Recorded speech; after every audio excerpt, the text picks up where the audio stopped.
So we know the tuberculinum child, the classical image that I first heard from Pitokas. So the picture of the burning the candle at both ends. The children that want to get everything out of life. They want to do this and then they think they want something else. There's always, the grass is always greener at the other side of the hill, and they want to do everything. Of course, when you have the physical complaints with tuberculinum, it's more clear. It's susceptible to colds or lung complaints, the tuberculosis in the family history, and allergies. But the complete picture is the feeling of life is too short. When we watch how tuberculinum children live, it seems as if they have too little time. Anything can catch their attention, and they would really like to do several things at the same time. As long as they feel more or less happy, they make an open and spontaneous impression. Then they resemble phosphorus children and can be just as radiant. They find everything interesting and are open to everything. Due to their charming manner, they know how to easily win over other people. They love new things, new contacts, and new challenges. Nothing is too much for them. In this respect, they are completely different from Calcarea carbonica children, even if there are many similarities on the physical level.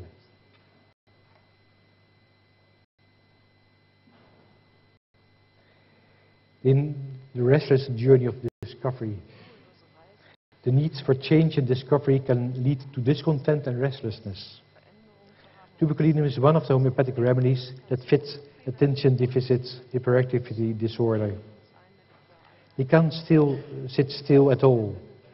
Whether they want to or not, they register all kinds of external stimuli, which they then have to cope with. If tuberculinum children encounter resistance, they tend to go on the attack, in contrast to carcinosinum children, who would rather fit in, and they can't say no.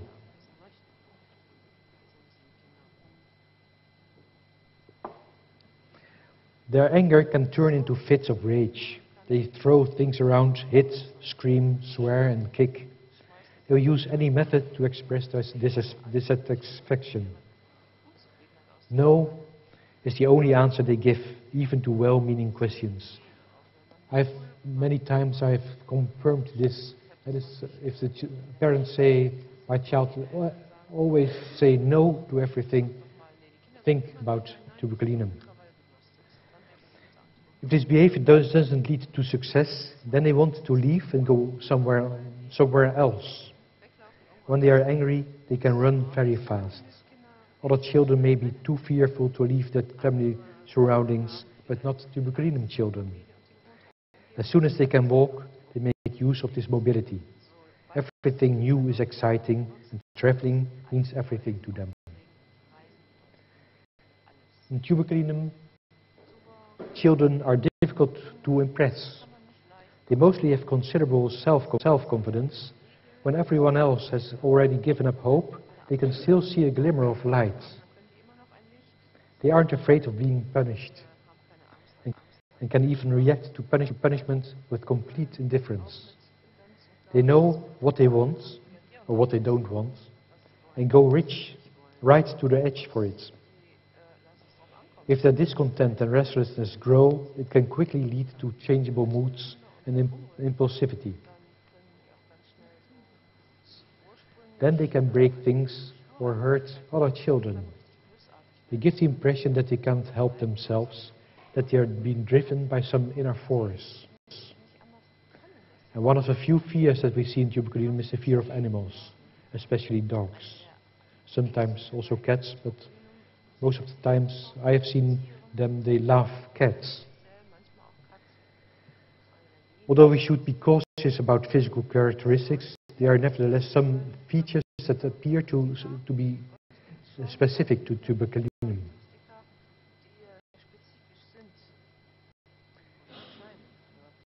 The downy hair on the back of newborn babies, which normally disappears in a few days or at the most a few weeks, remains with tuberculinum children noticeable longer, sometimes even a few years. From the observation of thousands of patients, it turns out that the eyelashes are longer than average. Noticeable red lips are an additional indication. Night sweats and grinding the teeth are symptoms that fit tuberculinum and also belladonna. There's also an increased susceptibility to colds and lung complaints, or if there's even been pneumonia in the past, the choice of remedy is clear. Tuberculosis in an ancestor is an additional reason to prescribe this remedy. With colds, the adenoids enlarge and the lymph nodes in the neck swell up. Tuberculinum children are sensitive to temperature changes. The results can include colds, airway infections, or also rheumatic complaints. In general, they like warm and dry weather. And it's important that they always get enough fresh air. Tuberculinum children can react very negatively to things affecting the immune system, which is why it is advisable to be careful about immunizations with them. Or you can prepare it with the same way you can detoxificate vaccination. You can also prepare the child before vaccination by giving the vaccine and 200K before the vaccination and after vaccination. I don't know if you know this method, but it diminishes the side effects of the vaccination. Tuberculinum children often have skin complaints. It's noticeable that the itch gets stronger when the clothes have been removed and on contact with cold water, but improves with warmth. Allergies also fit the tuberculinum picture. During sleep, tuberculinum children frequently move their head to and fro, and sometimes even ram the edge of the bed or the wall, just like the head banging in the temper tantrums. At the sea and in the mountains, tuberculinum children mostly feel better, and some complaints can even disappear there. As was often the case in the past for patients with tuberculosis. They were sent to the mountains or to the sea. Tuberculinum bovidum fits stomach and gut complaints, whereas allergies to feathers are a strong indication for tuberculinum aviare.